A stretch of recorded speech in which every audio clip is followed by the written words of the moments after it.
అత్త కోడలికి ఒక సలహా ఇస్తుంది, సూచన ఇస్తుంది, లేదా ఒక మార్గము చూపిస్తుంది. ఎవరు చెప్పండి మీరు? ఎవరికి చూపిస్తున్నారు? అత్త కోడలికి. అత్త పేరేంటి?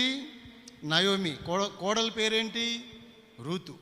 ఇక్కడ మీరు ఆలకించండి. అత్తగారు కోడలికి సూచన ఏమని చెప్తుంది? చెప్పండి, ఏమని చెప్తుందంటే, నువ్వు స్నానం చేసి తైలం రాసుకొని బట్టలు కట్టుకొని కళ్ళమునకు వెళ్ళుమో. ఇక్కడే ఆగండి. ఇంకా ఏంటి కళ్ళం?